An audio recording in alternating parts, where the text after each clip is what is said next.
welcome everyone who is joining us to this webinar organised by Gold Standard, which is providing information on a methodology that Gold Standard published earlier this month for methane emission reductions by adjusted water management practice in rice cultivation.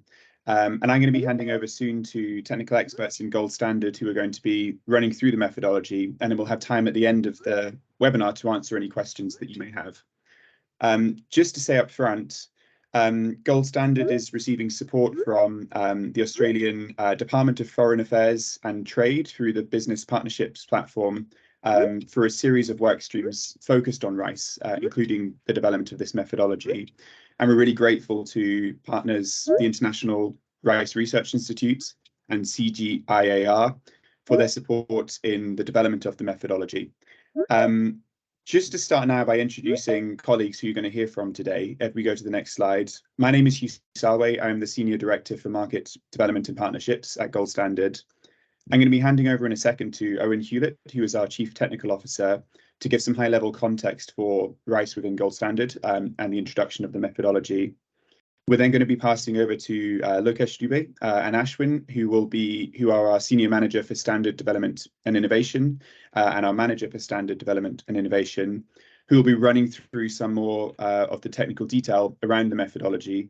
And then we'll be available afterwards to answer any questions that you have about the methodology itself. And then finally, we're really pleased to welcome and have with us here Reiner Wassmann from the International Rice Research Institute, where he is a climate change and agriculture expert, who's going to be talking to us here today about the measurement of methane from rice fields, best practices and advancements. And just a little bit of housekeeping, you may hear some noises as people come in. I think that will kind of reduce as we go on through the webinar, and I apologise for that. As I said earlier, we will have time at the end of the webinar for questions, but I would really encourage you to write your questions in the chat as we go through. It might be there's some of those that we can answer in writing during the webinar, and then we will take as many questions as we can at the end. And if there's a question in there that you also want to ask, which someone else has asked, please do like it or kind of signal in some way that you kind of also support that question, because we then know which ones to prioritize if we don't have so much time at the end. With that, I'm going to pass over to Owen Hewlett to start off with a bit of high-level context before we go into some of the detail. Owen, over to you. Thanks, Hugh, and hi everyone. Good morning from the UK. Welcome to this webinar. I'm Owen. I'm the Chief Technical Officer at Gold Standard, and I just wanted to spend a few minutes to frame this development, the process, and a bit of the why of both Gold Standard and of rice, and why now. So firstly, the what. This is a methodology for the estimation of mitigation outcomes associated with with rice producers. It's applicable to all scales of Gold Standard, all geographies, all Gold Standard for the global goals, product types, including the carbon markets. And we hope to explore other finance types as we progress, and as was the intent of our development of Gold Standard for the global goals. The methodology, as you'll hear from my team and from Reiner, includes a range of activity types, advanced wetting and drying, aerobic cultivation, direct seeded approaches, and it builds on the pre-existing CDM method. So it brings it up to date, it improves it in a number of areas, and we progressed it through Gold Standard's methodology development and approval process, which you can find on our standards page, and we'll put that in the chat in a minute. And that means it included reviews from experts, including Eddy, and a public consultation, which I'm sure many of you will have read and participated in. And so thanks for all of you that took the time to do that. So we worked and are delighted, I suppose, to be continuing our partnership with Eddy, who really are the preeminent thought leader and actor in this space. And under the support that Hugh mentioned, you can expect to see a lot more supporting tools, documentation, guidance, and developments from both of our organizations in the coming months. So maybe the why. So why rice and why now? Well, I mean, it's pretty obvious that rice is one of the food staples globally, and so is critical to food security around the world. And there isn't a net zero world that I could imagine where human beings stop producing and consuming rice. So it is essential that rice is supported towards net zero and sustainability, which means providing the finance for rice producers and technologists to provide the technologies and practices that can help us to get there. At the same time as the kind of longer vision, there's a why now question, why the immediacy? Well, rice is also a major source of methane emissions globally, and given the rate of mitigation is as important as the absolute volume of mitigation that needs to happen to get to net zero. Methane becomes a critical target for abatement because it is so short-lived and more aggressive in that time frame than CO2. So if that's the why rice and the why now, the next logical question would be why gold standard? And there's a number of reasons for that. As you can imagine, gold standard needs to think carefully about where it prioritizes its attention. And rice really was at the heart of our thinking in our recent strategic discussions. And that's because producers and communities are at the heart of gold standard's mission. So yes, we work on the integrity of the mechanisms that we play in, like carbon markets. And we certainly try to support business to understand the why and the how of becoming a positive actor. But one thing that marks gold standard out, I think, is that we want to make sure that climate and carbon finance and the action and the capacity development that goes with it reaches everybody. And these are technocratic constructs, and markets pull towards the easy and the scalable, trying to do things in places and on activities that are maybe not so difficult to do, as is the nature of any market. So part of GS's job that I've always felt and we consider as an organization is to help direct that finance and that learning to areas of the economy and the non-productive economy that aren't so easily reached or moved. And for all the reasons I've mentioned, rice is a real kind of obvious target for that. In addition to this, I would say our assessment of rice and food production generally is that it's got a very high potential for climate mitigation and other sustainable development goal impact. So it targets the people we really want to help benefit from carbon finance, and it's hugely impactful in the areas that gold standard is focused on. So there's the why of gold standard. So what's next? The methodology is live and available for use. And as I said earlier, there are more developments for VVBs, for project developers coming in the coming months under the kind support of the sponsors that Hugh laid out. So look forward to sharing those additional tools that you can make use of. And with that, I will thank you all so much for joining us and for your participation in the consultation. And I'll pass on to Lokesh and Ashwin.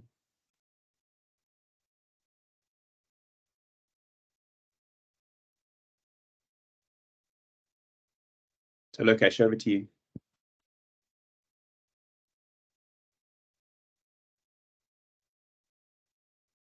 I think Lokesh may be having technical difficulties. So Ashwin, if I may be wrong. So let's see if Lokesh can come in. If not, Ashwin, we may pass to you. Let's see.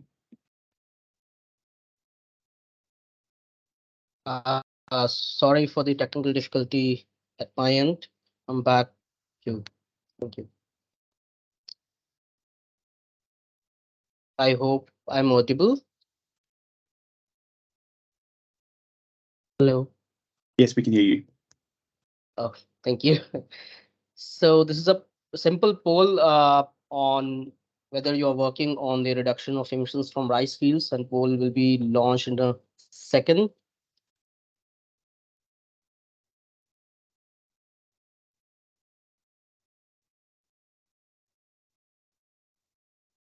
And there are responses on the poll already.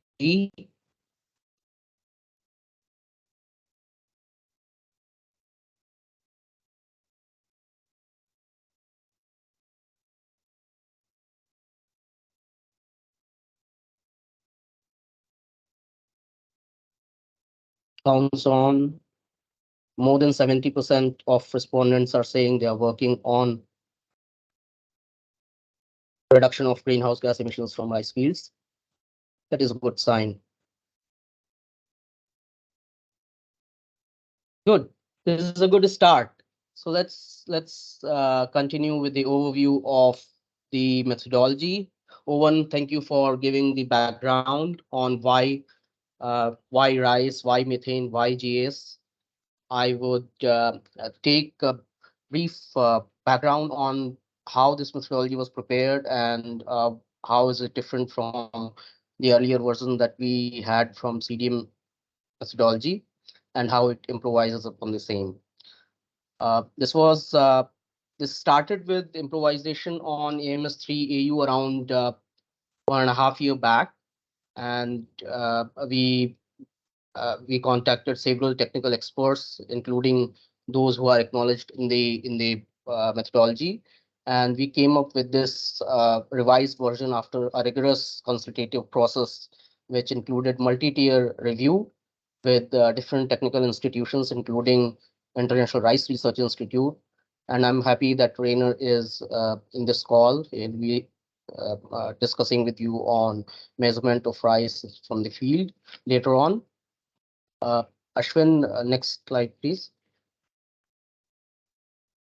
So the eligible measures under this methodology include all the measures that reduce methane emission from rice fields, including AWD and aerobic rice cultivation method and DSR. Next.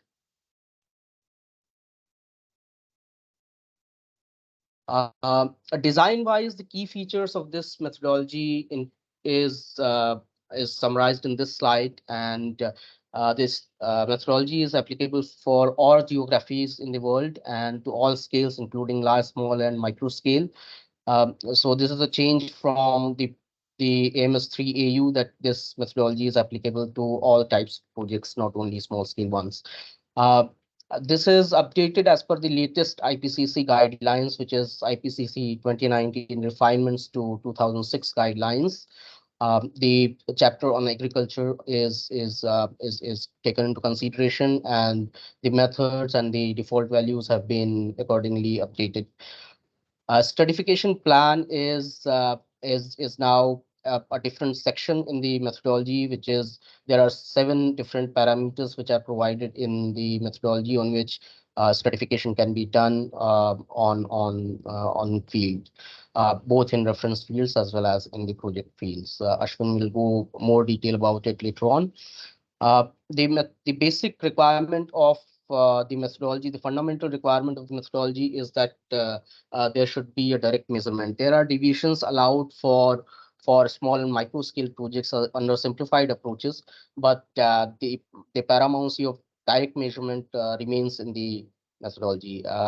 This provides additional guidance of how to take measurements in field with a dedicated appendix and with reference to specific documents which can serve as the best practice for taking in-field measurements. And this also mandates the demonstration of regulatory surplus for all kinds of projects, all scales, including small and micro scale projects. Accounting-wise, the methodology improvises on several aspects, including that it allows the use of country-specific baseline emission factors, which would be either taken from the literature or which is referenced in the methodology, or maybe applied by kind of bringing in new country-specific emission factors using one of the appendices of this methodology. So there is a detailed guideline which is provided in Appendix B of this methodology, and one can always bring in new emission factors using that procedure. It allows flexibility for small scale and micro scale project to apply simplified approaches, and simplified approaches employ using country-specific emission factors, regional emission factors, and global default emission factors from IPCC in that order. So earlier it was only the global default that was being used, but now the country-specific and regional defaults are also available and may be directly taken from the methodology itself. In that case, a default deduction of to account for uncertainty has to be applied on the emission reduction, and the default reduction is kept to be 15%, which is found to be scientifically and statistically robust number. There are dedicated safeguards against misuse of simplified approaches, which are in the form of use of debundling guidelines, which are detailed in the methodology. And it also adds a provision to account for nitrous oxide and carbon dioxide emissions from project fields if those are found significant. Next. So with this background, let's run another poll with the question if you have already gone through the GS Rice methodology, and poll is now being launched. For your response, please.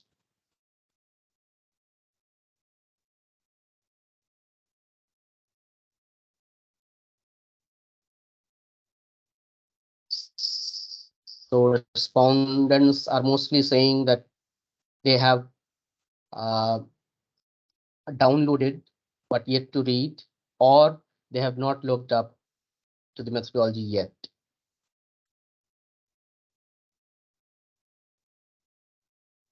You can see result in the chat box.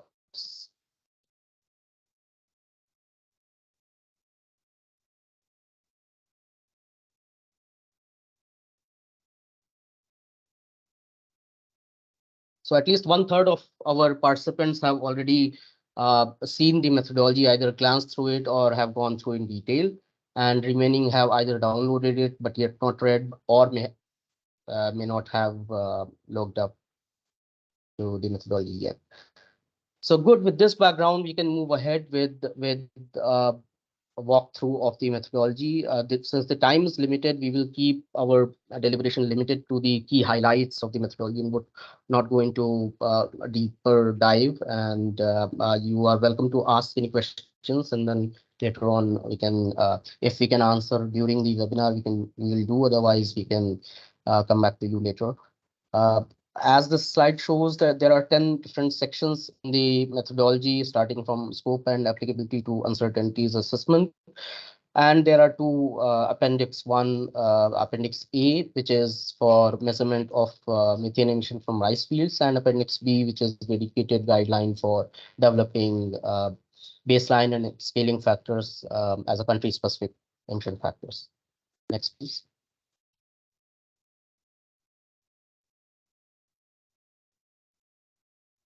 This methodology includes any change in water regime during cultivation period from continuously to intermittently flooded conditions, and shortened period of flooding that reduces methane emission. That includes alternate wetting and drying method, and aerobic rice cultivation method, and direct seeded rice. We have already said that earlier, so we do not go into detail. Applicability wise, as we said earlier, it is applicable to any scale and any geography, and any area which is classified as upland or rainfed land or deep water are not eligible under this methodology. Rice fields should be equipped and controlled irrigation, and should have controlled irrigation drainage facilities, and it should not lead to any decrease in rice yield. That means if the baseline rice yield was X, the project rice yield can be X or X plus Y, but not X minus Y. New cultivars are allowed under this methodology, but that should not lead to any change in land management practices. That is also one of the conditions. Uh, uh, an applicability condition is also there on training and technical support that should be there, a provision in the project and documented in a verifiable manner that delivers appropriate knowledge for field preparation, irrigation, drainage, and use of fertilizer to the farmers. The last bullet on the slide is on project developers shall assure that the introduced cultivation is in compliance with the local regulatory restrictions. So this is something which is also to be seen. It's not as same as the regulatory surplus that I mentioned earlier. So regulatory surplus says that anything which is any intervention which is happening in the project should be over and above the legal requirements. But any intervention which is being done should not kind of violate any local regulatory requirement or legal requirement as well. Additionality is similar to the additionality requirement for any other GS project as per the principles and requirements. That project should not or would not have taken place without carbon finance. But the other provision which is added to this methodology is that regulatory surplus has been demonstrated for all kinds of projects with the project scale.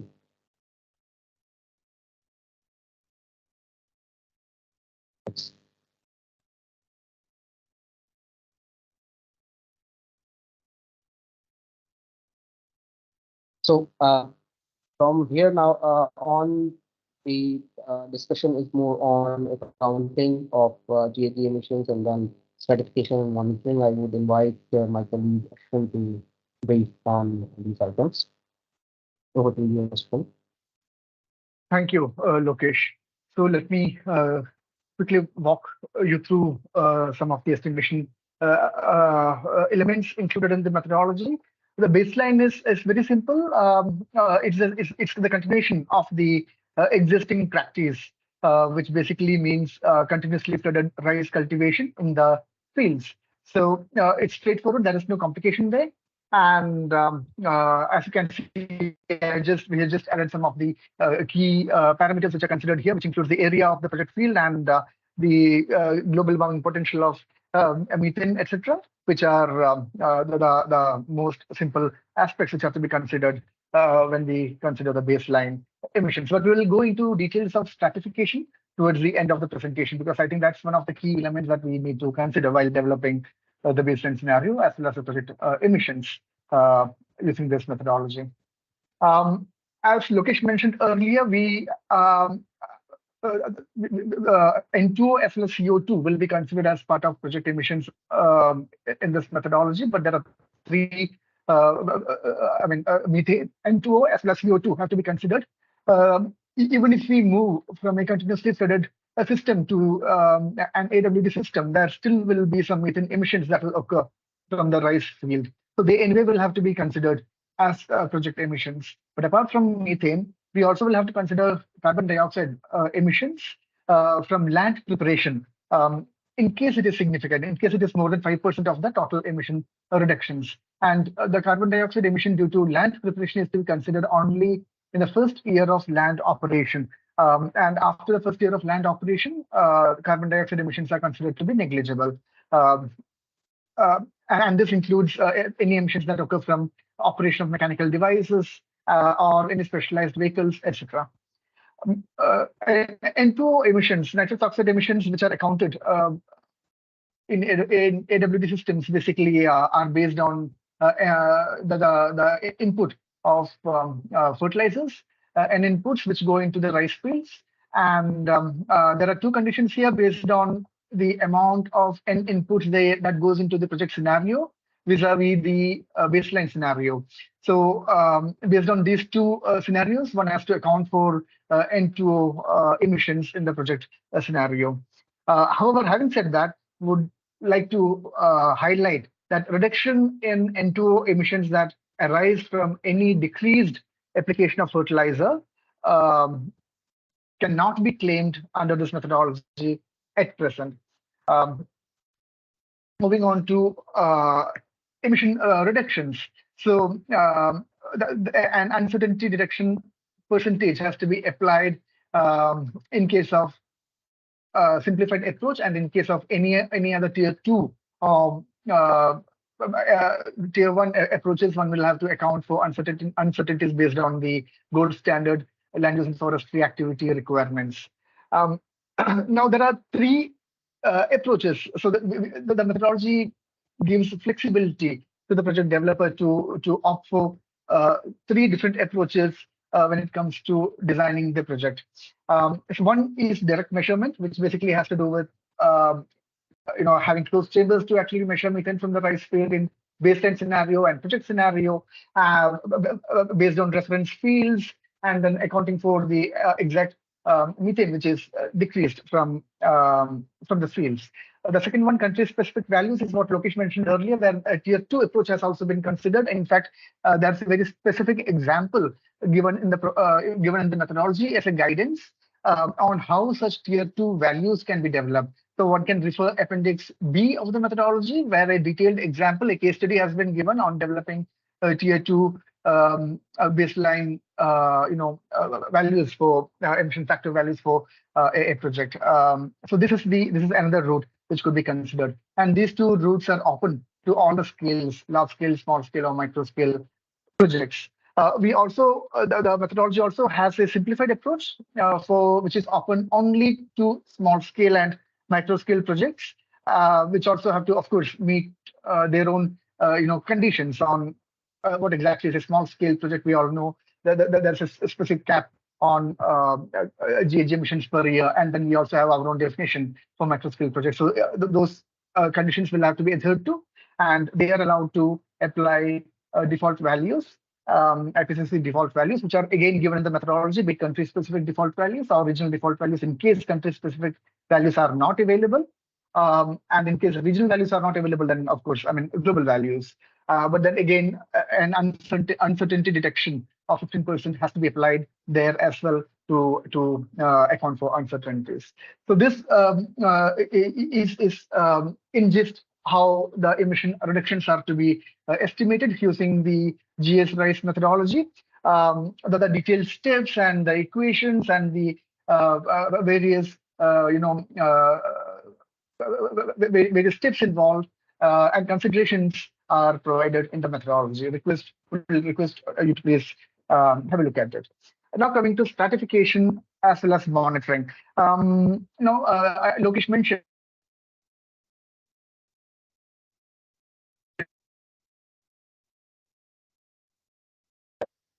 that could be.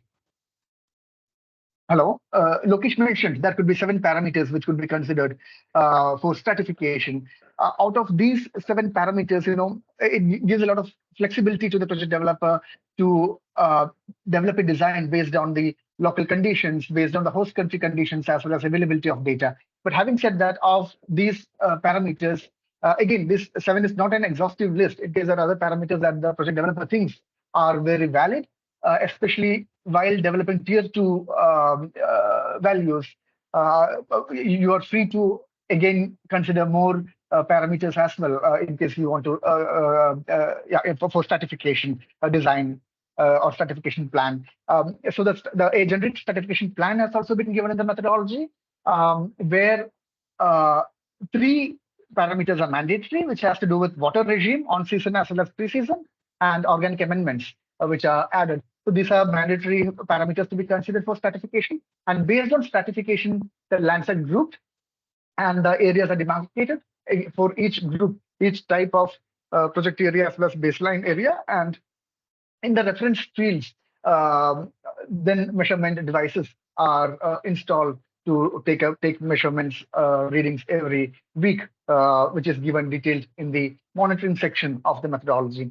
So in total, there are around 24 parameters to be monitored, which includes parameters to be monitored as well as which have been fixed, like the global warming potential are fixed. It need not be monitored, but there are other parameters which are to be monitored, including area of each group land, organic amendments which are added, as well as methane emissions that happen from the project fields as well as baseline fields. And these reference areas have to be close to the project area, cannot be far off. And there are certain conditions which have to be met as far as the reference fields are concerned, which are also detailed out in the methodology. Along with it, Appendix A gives a detailed, it's not as detailed, but it gives a guideline on measuring methane and also gives a reference to good practices which could be considered while developing the design on how methane can be measured from the field. And Appendix B is the guideline which I mentioned on how baseline and scaling factors at a national level, at tier 2 level, can be developed. Now, Dr. Reiner Wassmann from the International Institute of Rice Research, he will actually go in detail on various aspects to be considered when it comes to measuring methane emissions from rice field. Dr. Reiner, he has an experience of more than 35 years working in agriculture in rice sector. And he's also one of the authors of IPCC 2006 guidelines, specifically on rice. So I actually would like to invite Dr. Reiner Wassmann to give a presentation on measuring methane from rice fields. Thank you. Thank you very much, Ashwin. I think Reiner was having technical difficulties, so I'll just pause for a second to see if Reiner's now able to speak. If not, I think we're going to move straight into the Q&A, and we have lots of questions to get through, which is really great. So let me just pause and see if Reiner is able now to speak in the webinar.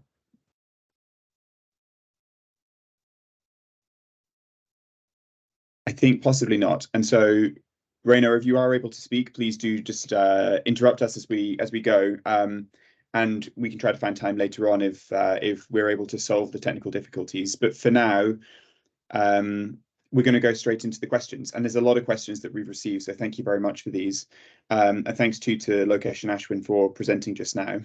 I've placed this in the chat, so hopefully everyone can see this. But if we're not able to answer all of the questions over the time that we have now, which is probably going to be the case, we have an email address, methodology@goldstandard.org, which you can feel free to contact after this webinar with any questions that you have, and then our team will be able to get back to you to answer them. So if we don't answer your question now, don't worry, you can still get an answer through another route. I'm going to start with one of the first questions which came through, and I think this was covered a little bit more in your presentation, Ashwin, but we had a question early on asking for more information on the stratification strategy, and I don't know if there's anything more which you wanted to add on that question, either Ashwin or Lokesh. Okay, I could jump in.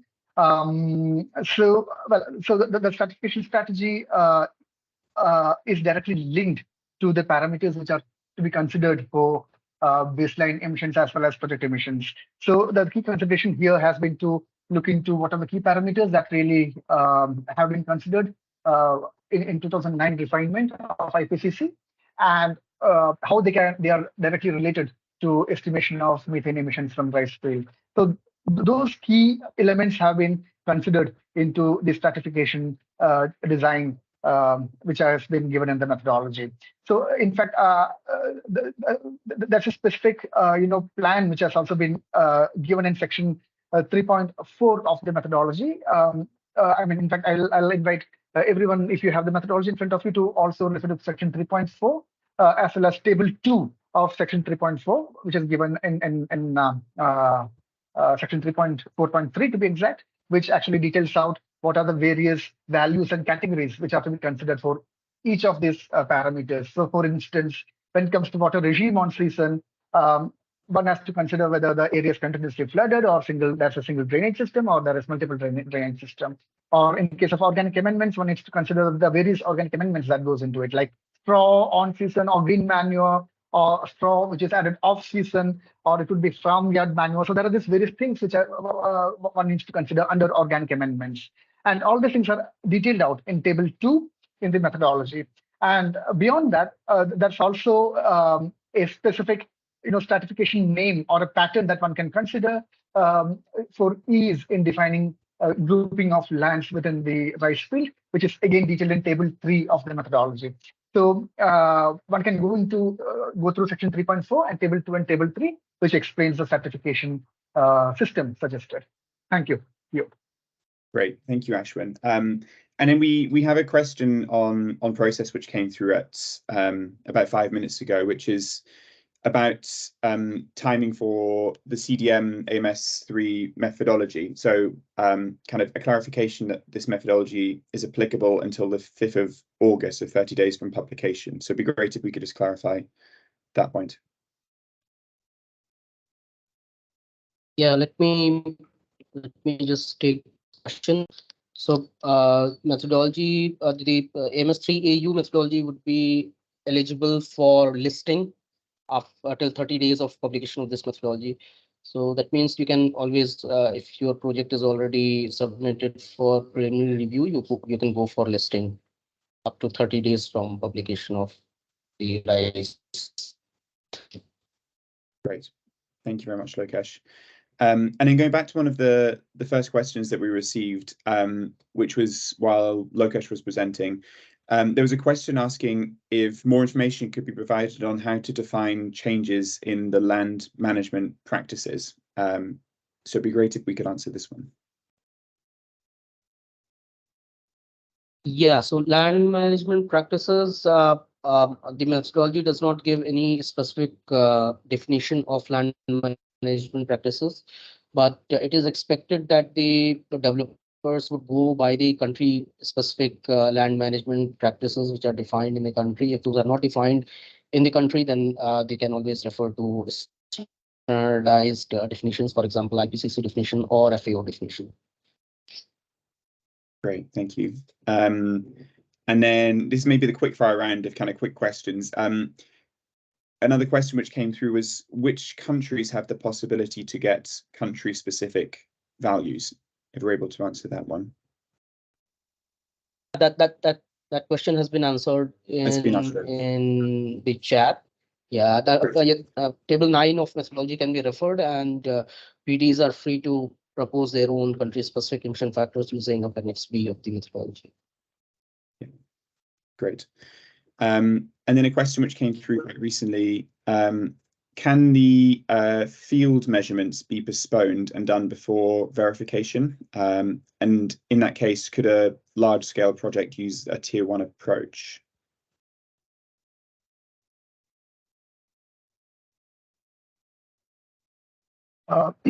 So tier 1 is restricted to small scale and micro scale projects and cannot be applied by large scale projects as per the methodology.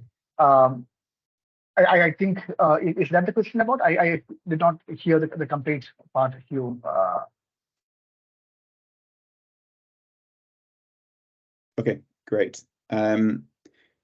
And so we were actually hearing, so we were going to go earlier to Reiner Wassmann from the International Rice Research Institute, and I think we may do so now. So I'm just going to, so Reiner's having trouble hearing us, but he can speak very clearly. So I think we're just going to see if we can hear from Reiner, because I think it's really nice for us to hear from the International Rice Research Institute at this point, and then to come back to some questions afterwards. So if you bear with us for 1 second, we will see if we can get Reiner to speak.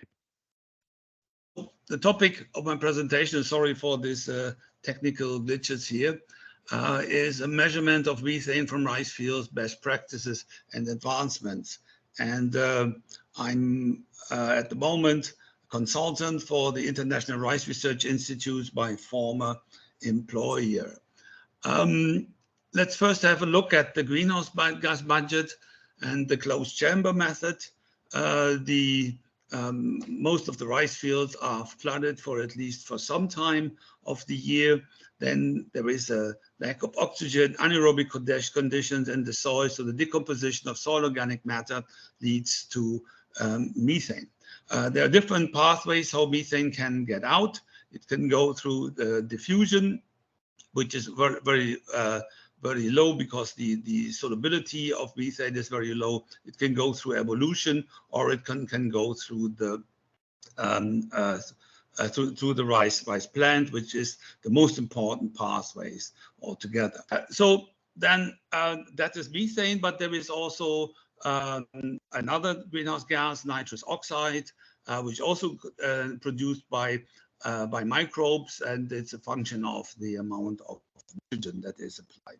So now, if we want to measure it, the easiest thing is to put a chamber on top of that. The chamber has typically a kind of a frame that stays throughout the season in the soil to reduce disturbance, and then we put the chamber there on top to enclose the headspace, so that we will have then an increase in the concentration of the greenhouse gases in the headspace. Yeah, then we need a fan to mix the whole area, and then we can retrieve samples with a syringe going through a septum. these samples can then be stored ideally, or we bring it directly to the GC if that is possible.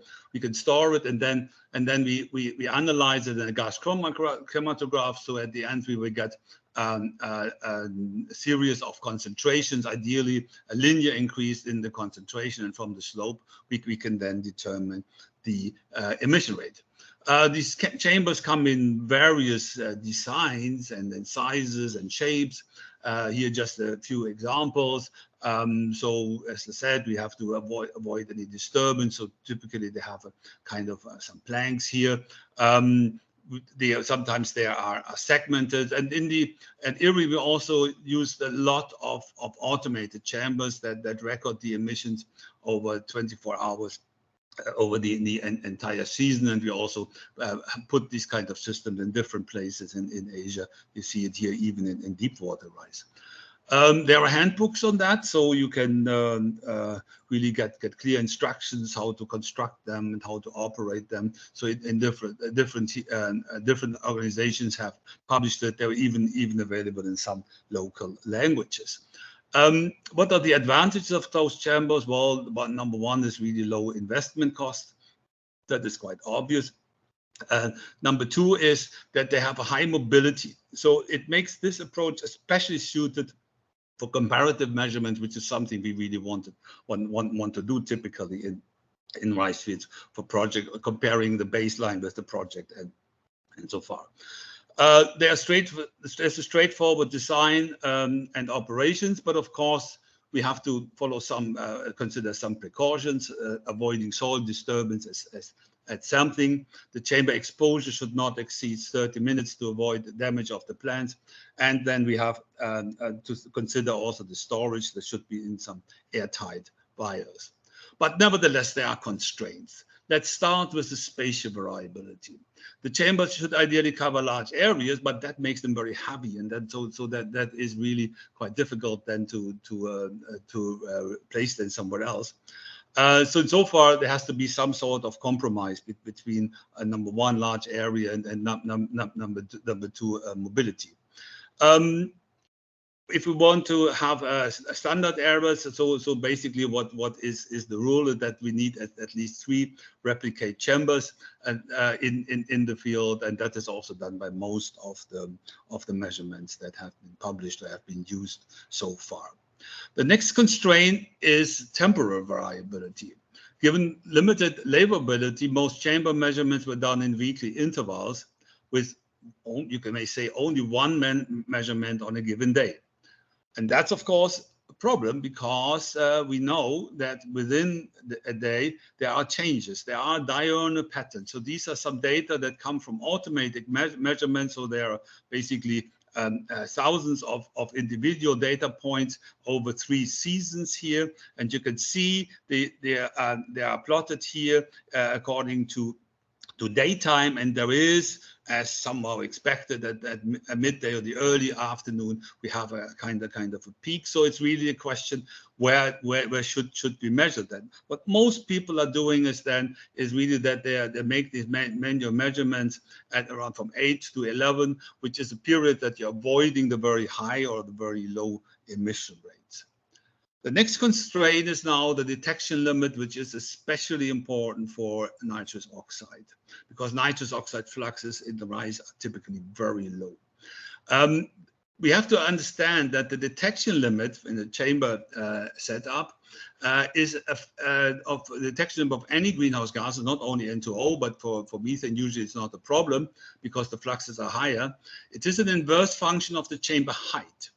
Thus, we can improve the detection limit by using shallow or segmented chambers. And that is done, for example, in those kind of measurements where the investigators are specifically interested in nitrous oxide emissions, so then they can really use shallow chambers to have higher detection limit. Or we could think about segmented chambers that at least in the early stage when the rice plants are small, and of course we have to include the rice plants, that what I said before already, that a lot of emission goes through the rice plant, that we can then have higher emission rates in the early stages of the when fertilizer is applied, and maybe later then it's not that good anymore. Yeah, but there is also something to consider if we even have the flux rate, the result is below detection limit. That may sound at first as if the measurement has failed, but that's not quite the case, because we have evidence of very low emission rates, and that, depending on the context, could be a very important finding. For example, there is always the concern that AWD is increasing the emissions of nitrous oxide, but when we show, okay, the flows are, the flux rates are below detection limit, we can at least say that has not happened under these circumstances.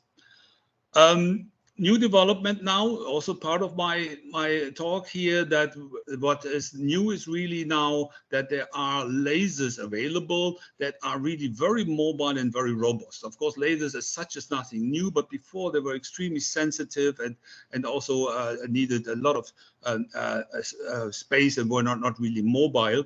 But that has really changed now. These and these kind of lasers, if you think it in combination with the chamber measurement, can really become now a game changer. The time response is extremely low, or 2 seconds. The response time is only 2 seconds, and also the detection limit is much better than what we can ever expect from a gas chromatograph.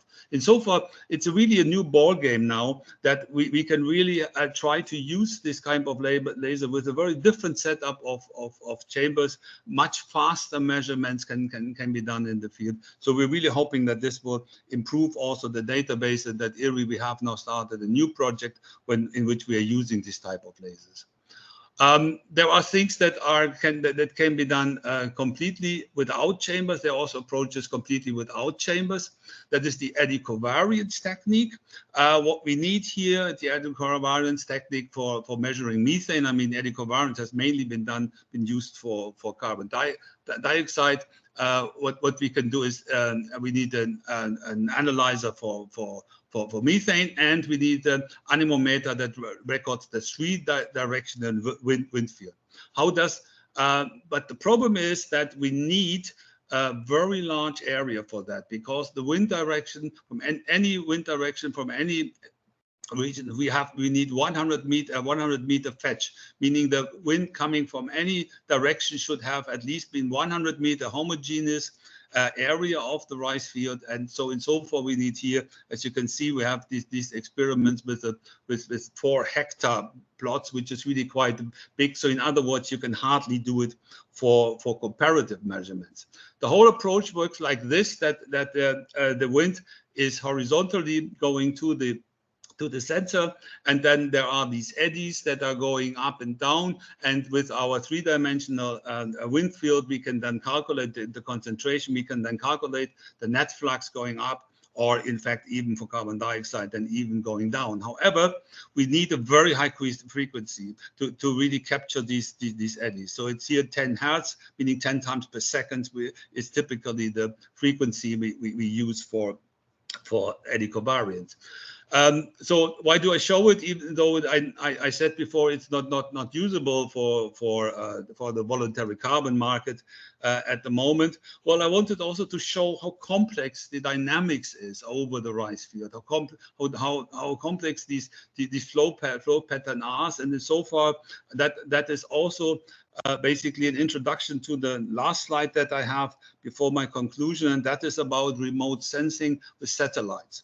Of course, there are no satellites available that can measure the methane concentration, but the concentration itself may not really say anything about the flux itself. I'm not an expert in this field, but I found a really very good review paper that you can see here, Jacob et al. just from last year, and they consider these point source images. And as I'm not an expert, so I rather give a quote from that paper. What they're saying is that these current point source images with a detection threshold, and that's now really interesting for us, of 100 to 10,000 kilogram methane is the context here in the per hour range, that enable monitoring of large point sources. To put that into perspective, the IPCC default for methane from rice field in Southeast Asia corresponds to 0.05 kilogram CH4 per hour per hectare. So in other words, to go to that level, you need very, very large fields. But of course, these detection limits are not carved in stone. They may also improve. Even the authors talk about using tracers in the future. I know there are many groups that think about artificial intelligence, so maybe that's improving. Maybe there is a point where these two can meet in the future. I'm not an expert, as I said, so I don't want to speculate, but yeah, of course, technology evolves, and so we cannot at least not exclude that. So in conclusion now, chamber measurements have undoubtedly their shortcomings, but at present there is no reliable alternative available. However, in the future, this may improve with ongoing progress in the analytics. I showed the laser analytics, which may be in combination with chambers, but in an improved setup, and then, of course, also remote sensing techniques.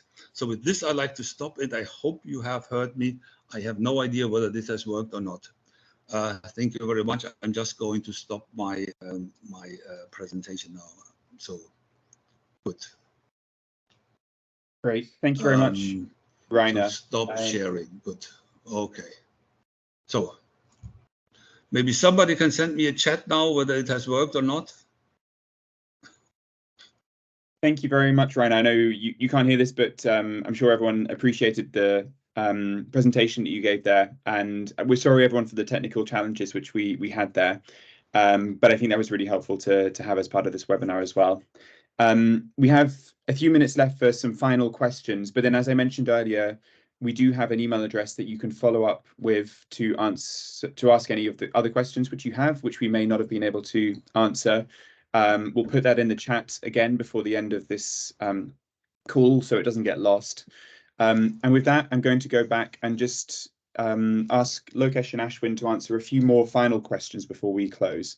So one which has come back again in the chat is a question about drip irrigation intervention. And the question is, will projects with drip irrigation intervention in rice cultivation be eligible under the new methodology? So I'll pass over to Lokesh or Ashwin for this one. Thanks, Hugh. So this question is regarding micro irrigation, and as long as it can qualify the scope and applicability of the methodology, why not be eligible? Yeah. Great, thank you. And then going through maybe 2 or 3 more questions before we finish. Firstly, is there any guidance on how project developers should monitor the water regime during the monitoring period within the project activity?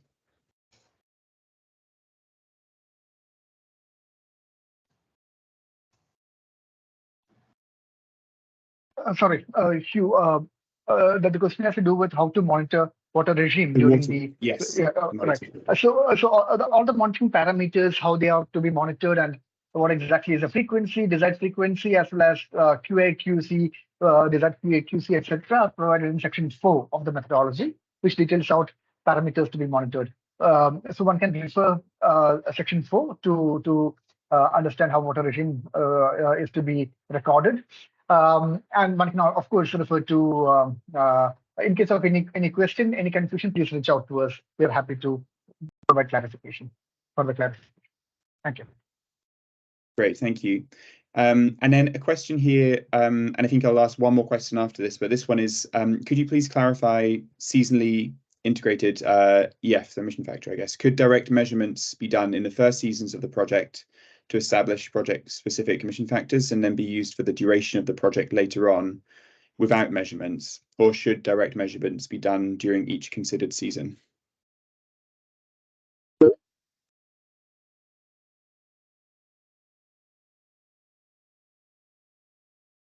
And if there's questions, yeah. So If I understand this question correctly, it is regarding the frequency of measurement in field, and the frequency is defined in the monitoring parameters section. So according to different parameters, the frequency would be as per the requirements, and also the appendix defines at what frequency the measurements have to be taken, so that has to be adhered accordingly. Great, thank you very much. And then we have a couple of other questions which I'll just quickly talk to you before we finish here. So one which came through was about whether farmers with no formal experience registering to these kinds of carbon credits can register by themselves, or are experts needed to help out. And there's a lot that could be said on this, but Owen mentioned earlier further work which Gold Standard is doing with support from the Australian government over the next year, which is looking at how to make it easier for smallholder farmers to access carbon finance and to use the methodology through different tools, other forms of support. And so there's more work which we're doing on this question over the next year. And there was a question again about transition. And so from other standards, Gold Standard does have provisions in place to enable transition from different standards. You can find them in our requirements. So transition is generally possible with conditions, of course, under Gold Standard. With that, I'm afraid that we've reached the end of the time. I think we could have carried on going for another hour and maybe still not got through all of the questions. We really do appreciate all of the interest which we are seeing here in this methodology through the number of people who've joined, through the number of questions which we've received. And I think it's a really positive sign, especially looking back at the answer to the poll question earlier on about the number of participants here who are involved in rice related activities. So I think this is a really positive sign for positive interventions in rice in the future. We've shared a few times in the chat an email address which you can reach out to if you want to ask any questions that we weren't able to get to in this webinar. And I'm really sorry that we couldn't get through everything. Or if you more generally want to speak to the team about application of the methodology or anything else. So with that, I'm going to close. I'm just going to finish by saying the recording of this will be shared afterwards, as we've shared in the chat. And I'd really like to thank everyone who's presented here today. So Owen, Ashwin, Lokesh from Gold Standard, Reiner from the International Rice Research Institute, as well as the Australian Department for Foreign Affairs and Trade for the support for work which we are doing here, and other partners we work with. And a final thanks to all of you for joining. Hopefully this was a helpful intro, and don't let this be the end of the conversation. You know where to reach us if you have any other questions. So thank you everyone for joining us today, and I hope you have a good rest of your day.